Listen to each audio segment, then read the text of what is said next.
Тұрып амандасып алайық. Саламатсыңдар ма? Отыра қойыңдар балалар.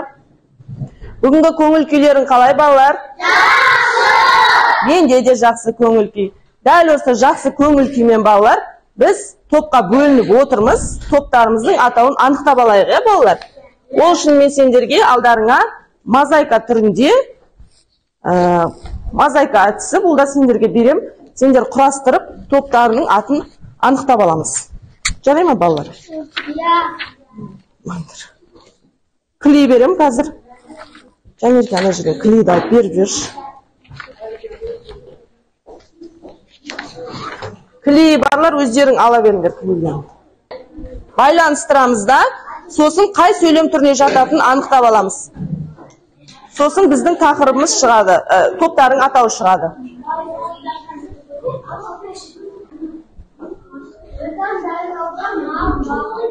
Дайын болғандарың балалар, шапалақ әдісімен белгі береміз. Түсінікті ма? Енді құрай бер. Ал. Болдық па балалар? Қай топ дайын? Бола қойыңдар. Белгі береміз, болған топ шапалақ ұру әдісімен. Ал. Сендерде қандай сөйлем түрлері шықты балалар? Оқиықшы. Жұмыстан кешігіп қалдың ба? Самат ойнадың. Ойыншықтарды жинадың ба? Екі көзін ешу керек. Бұл сөйлемнің қай түріне жатады? Сұраулы сөйлем. Балалар, олай болса сендердің топтарының аты сұраулы сөйлем. Оқимыз дауыстап. Біз ауылда әжеме көмектесіп жүрміз. Біз судың жанына жақындадық. Атам жайлауда мал бағып отыр. Бұл сөйлемнің қай түріне жатады? Хабарлы сөйлем. Жарайсыңдар. Хабарлы сөйлем түріне жатады. Ал сендерде балалар? Лепті. Оқып жібереміз. Оқимыз. Айлен оқиғы. Алақай, қандай жер? Керемет. Иә, сен оқиғы Айлен. Алақай, кембік қошақ шықты. Жақсы. Сен оқиғы. Оқып жерші. Есік алдын шашпақ. Дұрыс. Бұл сөйлемнің қай түріне жатады? Лепті сөйлем. Олай болса балалар, біз ережелерді айтып жіберейік. Сұраулы сөйлем дегеніміз не еді балалар? Сұраулы сөйлем деген тұрып айтамыз. Бір нәрсені жоқ. Жауап алу мақсатында айтылған сөйлемдерді сұраулы сөйлем деп айтамыз. Жарайсың, сұраулы сөйлем. Хабарлы сөйлем дегеніміз. Айта ғой. Хабарлы сөйлем деген хабарлап жатқан сөйлем. Толықтырып жіберші, Ерасыл. Хабарлы сөйлем дегеніміз хабарлап жатқан бір нәрсені. мақсатында айтылған сөйлемді хабарлы сөйлем дейді. Жақсы, өте жақсы. Балалар, сендерде айта ғой. Лепті сөйлем. Лепті сөйлем көңіл күймен беріп сөйлем. Сөйлем түрлерін. Дұрыс, сөйлем түрлерін айтады екенбіз балалар, я? Өте жақсы балалар. Олай болса біз топ атауларымызды анықтап алдық балалар, я? Енді біз әдеттегідей өзіміздің күнделікті сабақта қолданып жүргендей не істейміз? Нейро жаттығуларын орындаймыз, я? Миға шабуыл әдісі. Кеттік. Бірінші оңай түрінен бастаймыз. 1, 2, 3, 4. 1, 2, 3, 4. Өткен сабақта қазір мен бастаймын, сен аяқтады ойынын ойнаймыз. WordWall программасы арқылы сабақтарды есімізге түсіріп аламыз. Түсінікті ма? Барлығымыз бірге айтамыз балалар. Сөздің басы басталады, аяғын сендер айтасыңдар. Түсінікті ма? Қай ашықты? Бірді таңдайғы. Хабарлы сөйлемнің соңына жарайсыңдар. Екінші. Сөйлемнің соңында нүкте қойылады. Сөйлемдегі сөздер бөлек-бөлек жазылады. Жарайсыңдар. Оның бәрін біз есімізге түсіріп жатырмыз. Бұның бәрі өткен сабақтар, я? Сөйлемнің бірінші сөзі жарайсыңдар. Бас әріптен бастап жазылады. Сөйлем аяқталған. Жарайсыңдар, өте жақсы. 6 қалды бізде. жауап алу мақсатында айтылған сөйлем сұраулы сөйлем деп аталады. Жарайсыңдар балалар. Бұл сабақтарды біз өттік, есімізге түсіріп алдық балалар. Енді біз жаңа сабағымызбен танысып алайық балалар, я? Бүгінгі сабағымыз балалар 48-ші сабақ сұраулы сөйлем. Бұл сабақ бізге 3 сағатқа берілген балалар, я? Бүгін біз соның 3-ші сабағын өтейін деп жатырмыз балалар. Сабақтың балалар мақсатын түсіндіріп кетейін сендерге. Сабақтың мақсаты сөйлем түрлерін анықтауды үйренеміз. Дерек көздерден сөздерді табуды үйренеміз. Және жазу жазған кезде кіші әріп пен бас әріптің мөлшерін, көлбеуін бір-біріне байланыстырып, көлбеу әдемі етіп жазатын боламыз. Түсінікті ма сабағымыздың мақсаты? Жақсы. Ал олай болса, оқулықпен жұмыс балалар, кітаптарымызды ашамыз. Оқулықпен жұмыс болады. Аштық па? 94-95-ші бет.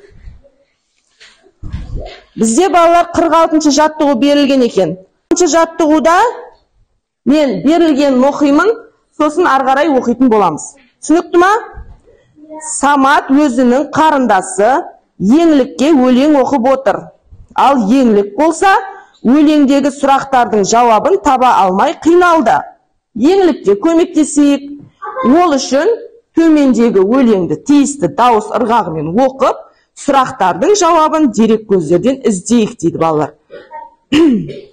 Бұны өлең берілген екен. Осы жерде өлеңді балалар әр топтан екі-екі оқушыдан оқытайын, я? Ары қарай бағалайтын парағымды айтам. Айта ғой. Бұлттар неге ауады, жаңбыр неге жауады, шағыл неге көшеді, жарық неге өшеді. Жақсы. Тағы оқиға Адина.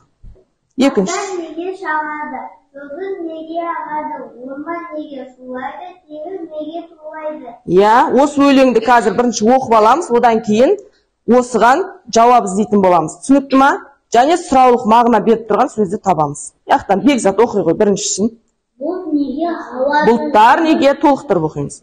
Бұлттар неге ауады, жаңбыр неге жауады, шағыл неге көшеді, жарық неге өшеді. Оқи ғой екіншісін. Маса неге шағады, жұлдыз неге ағады, орман неге шулайды, теңіз неге тулайды. Жақсы, сендерден кім оқиды? Оқи қойшы Айлен, өткенде құлың. Оқи қой. Бұлттар неге ауады, жаңбыр неге жауады, шағыл неге көшеді, жарық неге өшеді. Оқи қой. Екіншісін. Маса неге шағады, жаңбыр неге жауады, Жұлдыз неге жұлдыз неге ағады, орман неге шулайды, теңіз неге тулайды. Я, балалар, бұл жерде сұраулық мағына беріп тұрған сөз неге деп тұр, я? Қайта-қайта сұрап тұрма бізден. Неге, бұлттар неге ауады, жаңбыр неге жауады, шағыл неге көшеді, жарық неге өшеді дейді. Осыған балалар біз алғашқы 4 қатарынан жауап іздеп көреміз қазір. Қалған 4-еуін үйде іздеп келесіңдер. Түсінікті ма балалар? Ал, бұлттар неге ауады дейді. Бұлттар балалар ауа массасының ағымына байланысты қозғалады екен, яғни ауады екен. Түсінікті ма балалар? Айсұлтан, тыңдаймыз. Енді жаңбыр неге жауады? Жаңбыр, ал айта ғой.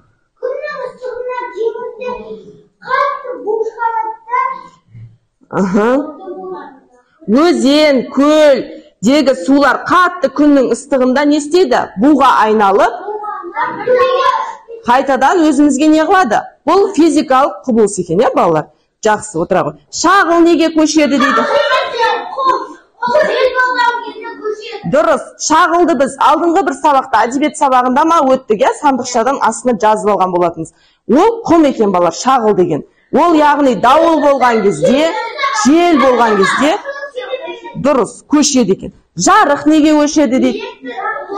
Жарық неге өшеді? Я, электр дұрыс жұмыс жасамаса өшеді екен. Жарайсыңдар балалар. Балалар, біз алғашқы 4 қатарын таптық, я, осы жерден. Енді 4 қатарын сендерге үйге, 4 қатарын үйде тауып келеміз. Түсінікті ма балалар? Енді біз балалар дәптермен жұмыс жасаймыз. Дәптерімізді ашамыз. Дәптерімізді ашамыз. Аштық па? Дәптерде балалар 47-ші жаттығу бізге сөйлемдер берілген екен. Сол сөйлемдерді балалар біз сұраулы сөйлемге айналдырып жазуымыз керек екен. Ол үшін балалар мына дәптерлеріңді ашып бүгінгі күнді жазып аламыз. Жазыңдар ма? Тағы жазып алыңдар, жазып қойма. Жазсаң 47-ші жаттығуды орындаймыз орнымызда отырып. Бараймыз. Бізде бағалау парағылар. Осы бағалау парағына қарап, мен сендерді бағалап отырамын. На топтан таратып жіберші, сен келе ғой. Әдеменде жұмыс болсын. Кім шығады тақтаға? Шыға ғой Айсылу. Айсылу шығады. Тағы бір оқушысын. Тақтаменде жұмыс болсын. Орнымызда отырып өз бетімізше орындаймыз. Және тақтаменде жұмыс болсын. Бұған балалар бізде 4 балл екен. Қараймыз. Өзін-өзі бағалау парағында 4 балмен бағаланады екен. Ол үшін біз жағына сабағымыздың мақсатында айтып кеттік, жазу жазған кезде кіші әріпті, үлкен әріп, бас әріпті не істейміз? Бір-бірімен байланыстырып, әдемі, көркем етіп, таза етіп жазамыз дедім. Соған мән беріп, оған да балалар бал беріп кетем, бағалап кетем. Ұстап отырамыз, күнделікті сабақта айтылып жатыр ма? Тақтадан бірінші болған оқушылар болса, маған белгі береміз. Балалар, ол 4 балмен бағаланады.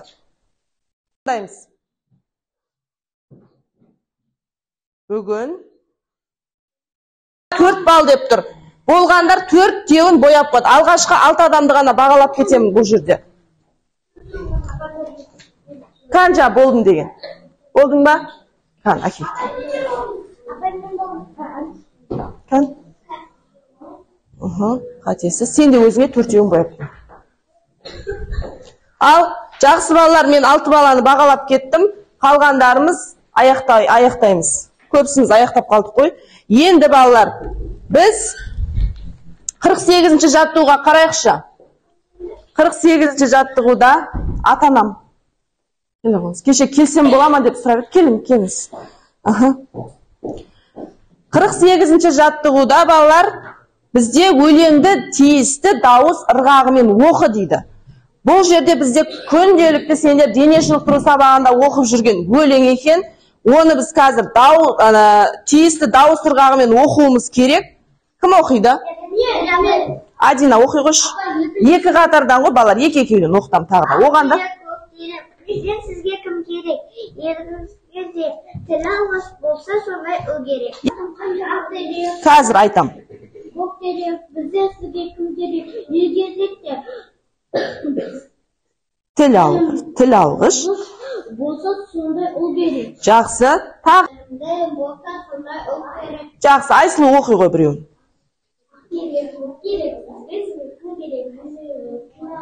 Мағына беріп тұрған сөз кім керек деп тұрма? Сұрауы сұрап тұр, Ал бұйырып тұрған сөз бізге сондай ұл керек дейді. Бұл жерде дұрыс, тыныс белгілеріне назар аударыңдар ма? Енді бұл жерде балалар бетіп жазып қойыпты. Өлеңнің жалғасын өзің жалғастырып көр дейді. Ең қызық жері осы екен, Ал мен айтамын, сендер өздерін жалғастырып көріңдер. Жарай ма? Ақ терек, көк терек, бізден сізге кім керек? Жақсы, енді бізге қыз керек екен, сендерге мына жақтың бәрінде ол керек деп жазыпты. Жарайсыңдар балалар. Біз топпен жұмыс жасайтын боламыз балалар. Ол үшін мына ортадағы топқа жауыңғырт әдісін беремін. Мына жерде сөйлем, міне шылаушынға көмектес дейді. Мына жерде сөйлемдер берілген суретімен байланыстырып, ұзын қылып жауыңғырт құрасыңдар. Түсінікті ма? Мынау кадр әдісі арқылы отырамыз. Кадр әдісін өздерің ақылдасып алыңдар, сұрағын дұрыс па, дұрыс емес па бір-бірімен ақылдасып, болғаннан кейін сендерден сұрайын. Түсінікті ма? Ақылдаса беріңдер. Суретпен берілген астындағы сұраулы сөйлемін тауып бір-бірімен байланыстырып айтасыңдар. Ал шетінен шыға қойыңдар. Дауыстап оқып басамыз. 1 балл. Не істеп тұр суретте? Сағат неше болды? Баса қой. Өзіңе 1 балды бояп қой. Айта қой. Болды ма? Дұрыс. Бүгін сенің туған күнің ба, Дұрыс. Құлап қалдың ба? Сабағыңды оқыдың ба? Дұрыс. Бәрекелді. Енді балалар, біз орнымыздан тұрып, сергіту сәтін орындаймыз балалар. Тұрамыз орнымыздан. Кән, әдемі болып тұрамыз, столдарымызды кіргізіп қоямыз. Кәні. Ал. Кеттік.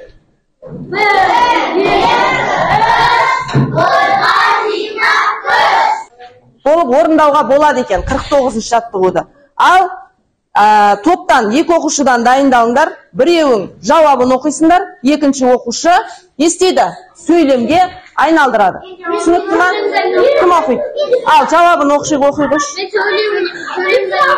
Балалар, сабыр сақтаймыз. Өскенде ұшқыш болғым келеді. Сұраулыға айналдыра ғой. Жоқ, сұрауға айналдыр мынаның сөзін. Өскенде ұшқыш болғым келеді. Өскенде ұшқыш болғым келеді. Иә, дұрыс. Осылай айналдырамыз. Сендер де өздеріңе бояп қоямыз. Ал, тұру, бағалау тапсырмасы. Бұл жерде балалар, мынау қандай жануар? Иә, панда не жейді? Иә, бізге олай болса, осы жапырақтар, бамбук ағасын жапырақтар түсіп қапты. Мен соны теріп келдім сендерге. Осы жерде сөйлемнің түрлері берілген екен. Тез-тез ауызша оқып кетеміз. Түсінікті ма? Міне. Не істеп тұр? Сұрап тұр ма, хабарлап тұр ма? Хабарлап тұр, дұрыс.